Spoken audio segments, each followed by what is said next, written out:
Hello student, कैसे हैं आप। नेक्सस एजुकेशन पॉइंट में आपका स्वागत है। हम हाजिर एक नई वीडियो के साथ। आज हम बात करेंगे एमपीएससी 003 वेस्टर्न पॉलिटिकल थॉट प्लेटो 2 मार्क्स का, इग्नू यूनिवर्सिटी। आज का टॉपिक है जून 2024 का सॉल्व क्वेश्चन पेपर करेंगे आज। आपका ये एग्जाम 2 घंटे का और 50 मार्क्स का होने वाला है। इसमें आपके टोटल 10 क्वेश्चन आने हैं, जिसमें से 5 क्वेश्चन करने हैं। प्रत्येक जो क्वेश्चन है वो 400 वर्ड में आपको देना होगा। इसमें आपके 2 पार्ट है, खंड फर्स्ट और खंड सेकंड। खंड फर्स्ट में 5 क्वेश्चन, जबकि खंड सेकंड में 5 क्वेश्चन होते हैं।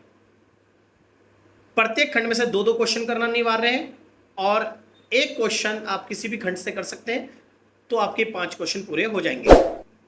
चलिए शुरू करते हैं। अगर आपने अभी तक हमारे चैनल को सब्सक्राइब नहीं किया तो हमारे चैनल को सब्सक्राइब करें, बेल आइकन जरूर बजाएं ताकि हमारे आने वाली वीडियो का नोटिफिकेशन आपको आसानी से मिल सके। चलिए शुरू करते हैं।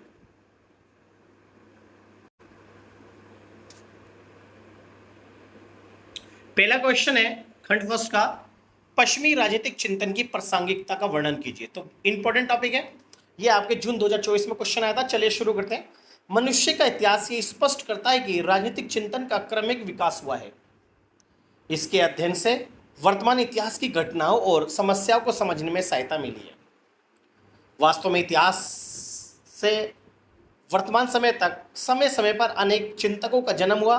विभिन्न विचारकों ने राजनीति का अध्ययन करके राजनीति पर अपने विचार प्रस्तुत किए, जिससे राजनीतिक सिद्धांत या राजनीतिक चिंतन का समय के साथ साथ इसका विकास हुआ है। इन्होंने अपने अध्ययन में वर्तमान इतिहास की घटनाओं और समस्याओं को समझने में सहायता प्रदान की। इतिहास में घटित विभिन्न घटनाएं और उन घटनाओं को दूर करने के उपाय सभी विचारकों ने अपनी पुस्तक और अपने विचारों के माध्यम से प्रस्तुत किए, जिससे हमें आज इतिहास और वर्तमान के इतिहासकारों के विचारों को समझने में सहायता मिलती है।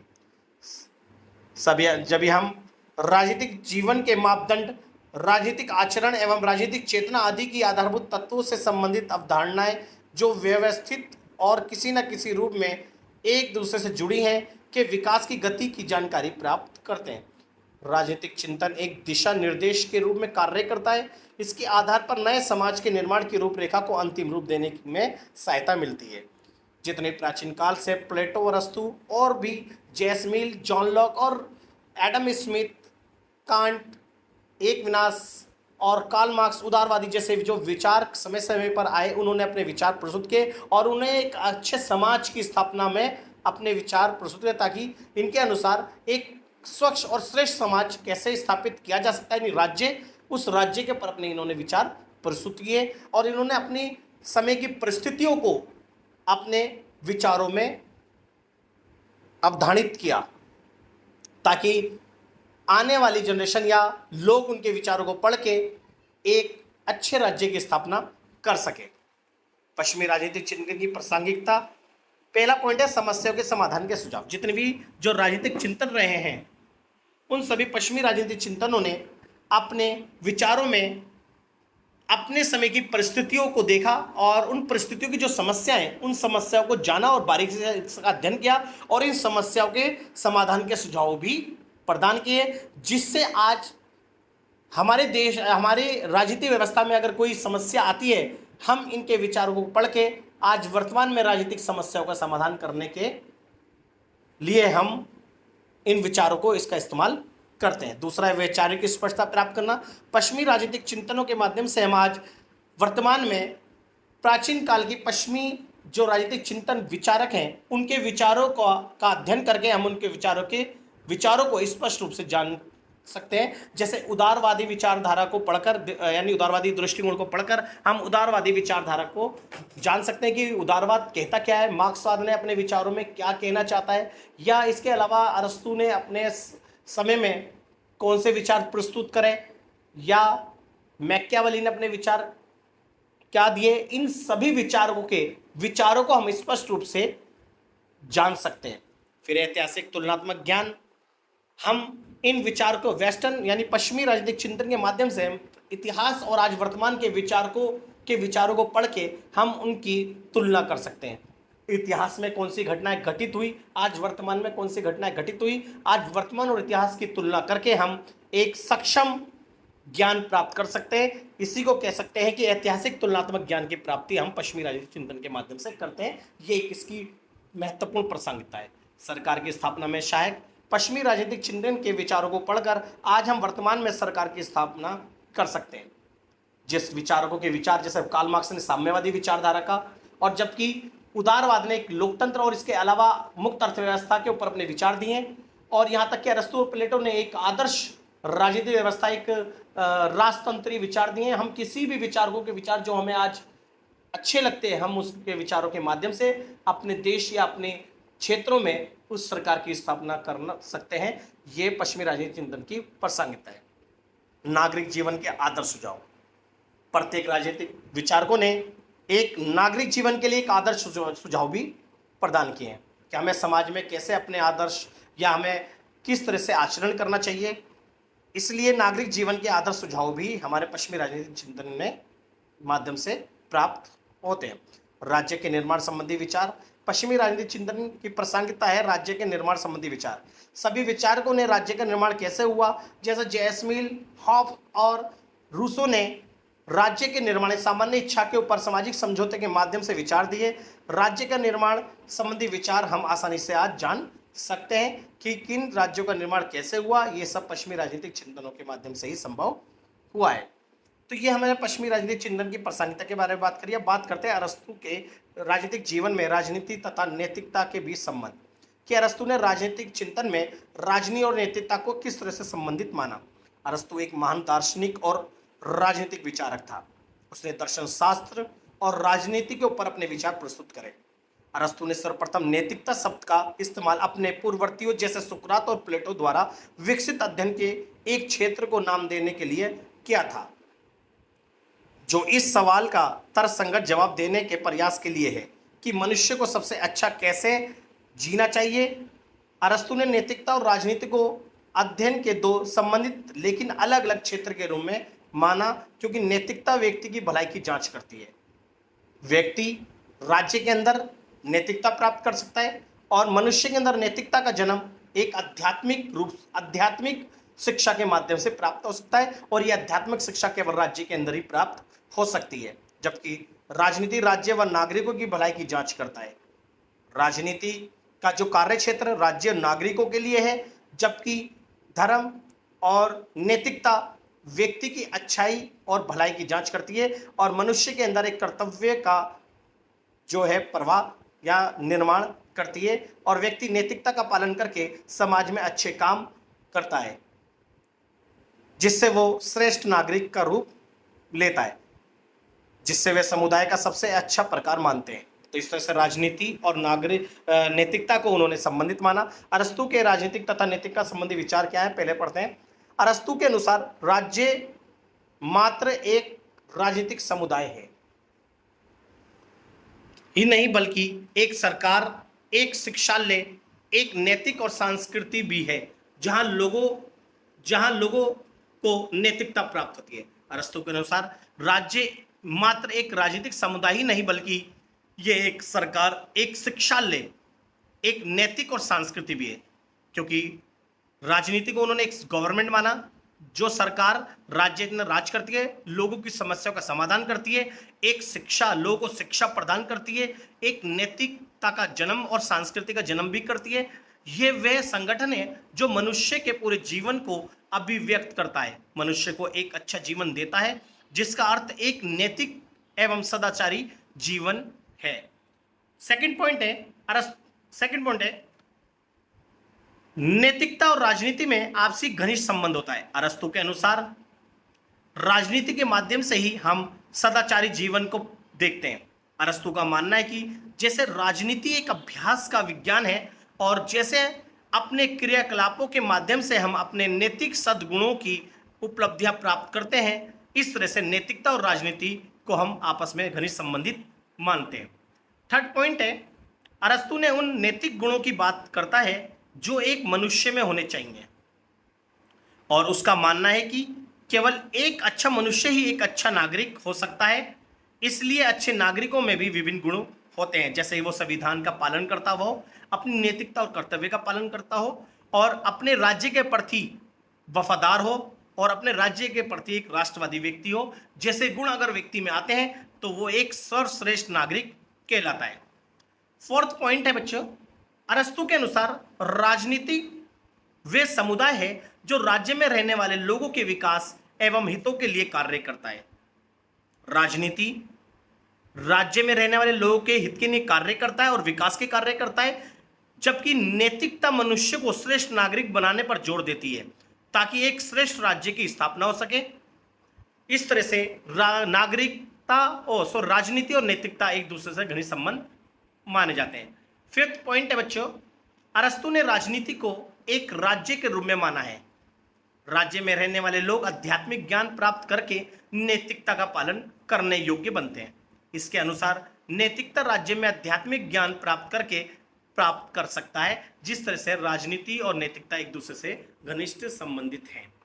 नेक्स्ट क्वेश्चन है, जॉन लॉक के प्राकृतिक अधिकारों के सिद्धांत का आलोचनात्मक परीक्षण कीजिए। जॉन लॉक एक महान उदारवादी विचारक था। जैसा कि जॉन लॉक उदारवाद का प्रबल समर्थक था और उसने उदारवाद के विचारों का अध्ययन किया और उदारवादी विचारों को अपने जीवन में अपनाया। उसके युग में इंग्लैंड की औद्योगिक क्रांति हुई थी, अतः उसने औद्योगिक क्रांति की गहराई से अध्ययन भी किया। इस आधार पर उसने ही स्पष्ट किया कि आर्थिक विकास के लिए निजी संपत्ति आवश्यक है। जॉन लॉक कहता है कि अगर समाज में लोगों के पास निजी संपत्ति होनी चाहिए, और ये निजी संपत्ति जो है व्यक्ति ने अपनी योग्यता क्षमता के अनुसार प्राकृतिक अवस्था में प्राप्त की है, इसलिए उसकी संपत्ति को राज्य को नहीं छीनना चाहिए, राज्य के अलावा किसी को भी नहीं छीनना चाहिए, और मनुष्य को अपने पास निजी संपत्ति रखने का अधिकार होना चाहिए, क्योंकि निजी संपत्ति जो है मनुष्य को कार्य करने की प्रेरणा देती है, और जब वो कार्य करेगा तो इससे समाज का क्या होगा, उद्धार होगा और आर्थिक विकास को बढ़ावा मिलता है। उसके अतिरिक्त उसने प्राकृतिक अधिकारों का भी समर्थन किया। इस प्रकार जॉन लॉक पूर्ण रूप से उदारवादी विचारक था। जॉन लॉक के सभी सिद्धांत किसी न किसी रूप में प्राकृतिक अधिकारों के सिद्धांत से जुड़े हैं। जॉन लॉक के अनुसार मनुष्य एक विवेकशील प्राणी है, क्योंकि मनुष्य को वो विवेकशील मानता है, नैतिक तथा सामाजिक प्राणी मानता है। इस कारण सभी मनुष्य अपने साथी मित्रों के साथ सुख, शांति तथा सौहार्दपूर्ण भाव में रहते हैं। जॉन लॉक ने एक ऐसी अवस्था की कल्पना की है जिसमें सभी व्यक्ति शांतिपूर्ण तरीके से राज्य बिना रह सकते हैं। जॉन लॉक ने इसे प्राकृतिक अवस्था का नाम दिया है, इसलिए जॉन लॉक ने प्राकृतिक अधिकारों का समर्थन किया। जॉन लॉक के अनुसार पहला पॉइंट है प्राकृतिक अधिकारों का समर्थन। जॉन लॉक ने प्राकृतिक अधिकारों का समर्थन किया। उसके अनुसार जीवन स्वतंत्रता मनुष्य के प्राकृतिक अधिकार है, क्योंकि ये अधिकार मनुष्य को उस समय भी प्राप्त थे जब राज्य नहीं था। अतः ये अधिकार मनुष्य के प्राकृतिक अधिकार है जिन्हें राज्य ने प्रदान नहीं किया, इसलिए राज्य को इसमें हस्तक्षेप भी नहीं करना चाहिए। सेकंड है प्राकृतिक अधिकारों की रक्षा के लिए राज्य का निर्माण। जी, अधिकारों की रक्षा के लिए राज्य का निर्माण का समर्थन किया। जॉन लॉक के अनुसार मनुष्य को प्राकृतिक अवस्था में प्राकृतिक अधिकार प्राप्त थे, लेकिन प्राकृतिक अवस्था में इन अधिकारों की रक्षा की कोई व्यवस्था नहीं थी। अतः लोगों ने अपने जीवन स्वतंत्रता और संपत्ति की रक्षा के लिए राज्य का निर्माण किया। राज्य का प्रमुख कर्तव्य प्राकृतिक अधिकारों की रक्षा करना है, ना कि उनके अधिकारों में हस्तक्षेप करना। थर्ड पॉइंट है राज्य का सीमित कार्य क्षेत्र का समर्थन। जॉन लॉक के अनुसार मनुष्य ने राज्य का निर्माण सीमित उद्देश्यों के लिए किया है, अतः राज्य को सीमित कार्य करने चाहिए, क्योंकि मनुष्य ने राज्य को केवल जीवन स्वतंत्रता संपत्ति की रक्षा के लिए बनाया है। अतः राज्य को इन तीनों कार्यों की रक्षा के लिए अतिरिक्त कोई कार्य नहीं करना चाहिए, बल्कि न्याय, कल्याण, समानता आदि के अधिकार आधार पर राज्य को व्यक्ति के जीवन में बिल्कुल हस्तक्षेप नहीं करना चाहिए, बल्कि व्यक्ति के अधिकार और स्वतंत्रता की रक्षा करके उनको अधिक से अधिक सुविधाएं प्रदान करनी चाहिए। नेक्स्ट है निजी संपत्ति का समर्थन। संपत्ति प्राकृतिक अधिकार है। जॉन लॉक ने संपत्ति को एक प्राकृतिक अधिकार माना। जॉन लॉक के अनुसार संपत्ति का अधिकार व्यक्ति को प्राकृतिक रूप से प्राप्त था, क्योंकि जब मनुष्य को सीमित अधिकार प्राप्त थे और प्राकृतिक अवस्था में लोगों ने अपनी अपनी क्षमता के अनुसार निजी संपत्ति को प्राप्त कर लिया था।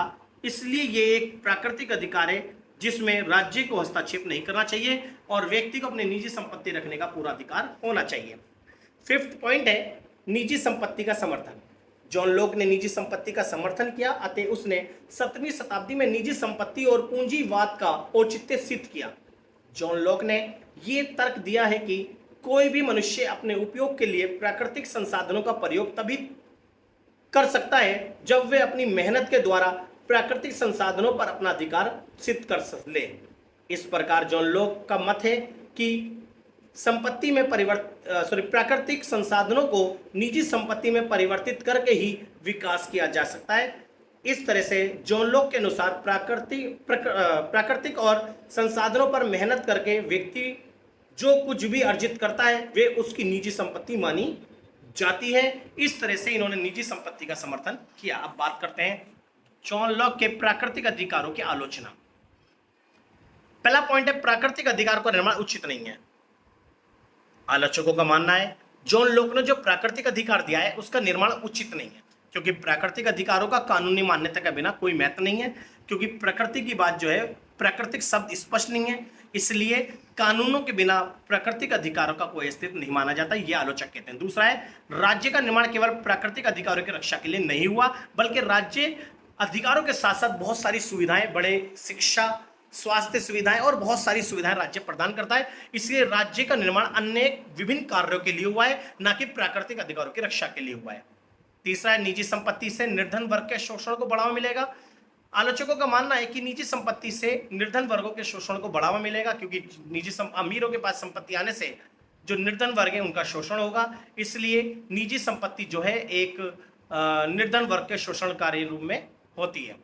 नेक्स्ट संपत्ति की सीमा आवश्यक है, क्योंकि असीमित संपत्ति से संपत्ति कुछ ही हाथों में केंद्रित रहती है। अगर निजी संपत्ति दे दी जाए तो समाज में केवल कुछ लोगों के पास ही संपत्ति मिल पाएगी। जो शक्तिहीन वर्ग है उनके वो लोग निजी संपत्ति से वंचित हो जाएंगे, इसलिए प्राकृतिक अधिकारों की वो आलोचना है। अब बात करेंगे हम नेक्स्ट क्वेश्चन की, कानून तथा राज्य पर थॉमस एक्विनास के विचारों का विश्लेषण कीजिए। जी, थॉमस एक्विनास के विचारों के बारे में बात करेंगे। थॉमस एक्विनास एक मध्यकालीन विचारक था। इसका जन्म 1225 ईस्वी में रोका सेका यानी इटली में हुआ। इसके समर्थक विचारकों के अनुसार राज्य व प्राकृतिक संस्था नहीं है, इसकी उत्पत्ति मनुष्य ने पाप प्रवृत्ति होने के कारण करी है, क्योंकि मनुष्य ने राज्य को जो बनाया है वो अपने पाप या प्रवृत्ति होने के कारण बनाया है। इसके अनुसार प्रारंभ में मनुष्य पूर्ण रूप से पाप रहित था। जब राज्य नहीं बना था, राज्य से पहले जब मनुष्य जन्मा था उस टाइम पाप रहित था, लेकिन समय के साथ साथ जो मनुष्य है वो पापी हो गया, इसलिए अपने पाप को ढकने, अपने पाप को सुरक्षित रखने के लिए उन्होंने राज्य का जन्म करा। वे ईश्वर की इच्छा से अनुसार ही अपना जीवन व्यतीत करता था। थॉमस एक्विनास ने विधि के क्षेत्र में ईसाई विचारों और अरस्तु के विचारों के बीच समन्वय स्थापित किया। इसके फलस्वरूप इसी विचारों ने ईश्वर द्वारा प्राप्त कानूनों को महत्वपूर्ण माना, जबकि अरस्तु ने प्राकृतिक कानून को ही सर्वोत्तम स्थान दिया। थॉमस एक्विनास के अनुसार कानून की व्याख्या राज्य के अनुसार नहीं होनी चाहिए, बल्कि राज्य की व्याख्या कानून के अनुसार होनी चाहिए। इस तरह से थॉमस एक्विनास के विचारों के बारे में बात करेंगे। कानून तथा राज्य पर पहला शाश्वत कानून। जी, कानून तथा राज्य पर थॉमस एक्विनास के विचार। पहला है शाश्वत कानून। थॉमस एक्विनास के अनुसार शाश्वत कानून ही प्रथम कानून है। यह कानून एक योजना है जिसके अनुसार ईश्वर इस विश्व के पालन करता है। इस कानून को ईश्वर के अतिरिक्त कोई नहीं जानता। मनुष्य इसका ज्ञान प्राप्त करने में सक्षम नहीं है। मानव को केवल इसको इसके भीतर अनुभव कर सकता है। यानी शाश्वत कानून को मनुष्य अंदर ही अंदर भीतर कर सकता हो, मतलब अनुभव कर सकता है, और इसी अनुभव के आधार पर अपना आचरण व नियम आचरण करता है। इसलिए इस तरह के कानून का स्थान सर्वोपरि है। सेकंड है प्राकृतिक कानून का समर्थन। थॉमस एक्विनास के अनुसार प्राकृतिक कानून का भी अपना अलग स्थान है और महत्व है। थॉमस एक्विनास के अनुसार प्राकृतिक कानून की मदद से मनुष्य ये भली भांति जान जाता है कि किस बात में उसका हित है और किस बात में अहित। प्राकृतिक कानूनों की उत्पत्ति प्रकृति नियमों से होती है। तीसरा है ईश्वरीय कानून। जी, थॉमस एक्विनास ने ईश्वरीय कानून का समर्थन करा। ईश्वरीय कानून ईश्वर के द्वारा प्रदान होते हैं, अर्थात ईश्वर की इच्छा के वे कानून जो मानव बुद्धि से परे हैं और मानव को अनुभूति से प्राप्त होते हैं। इस तरह के कानून की उत्पत्ति प्राकृतिक कानून के द्वारा होती है। नेक्स्ट है मानवीय कानून। मानवीय कानून की उत्पत्ति मनुष्य की मानसिक बुद्धि की क्षमता से प्राकृतिक कानून से होती है। इनमें रूढ़ियों और मनुष्य द्वारा बनाए गए कानूनों का समावेश होता है। मानवीय कानून एक प्रत्यक्ष कानून होता है और ये मानवीय विवेक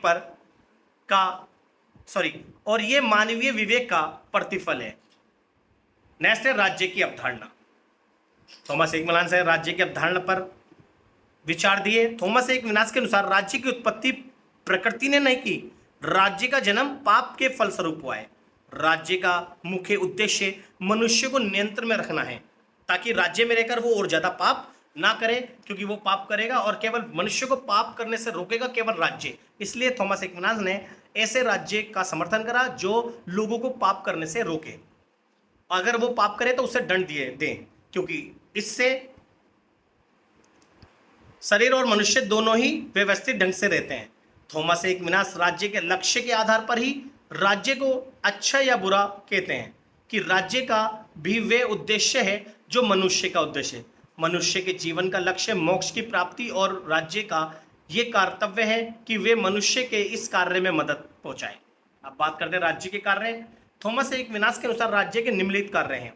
मोक्ष प्राप्ति के लिए उचित वातावरण उपलब्ध कराना, क्योंकि मनुष्य को पाप से बचाने के लिए मनुष्य को मोक्ष प्राप्त हुए, इसलिए एक उचित वातावरण उपलब्ध कराना राज्य का काम है। दूसरा, मनुष्य में होने वाली बुराइयों को नष्ट करना, यह भी राज्य का काम है।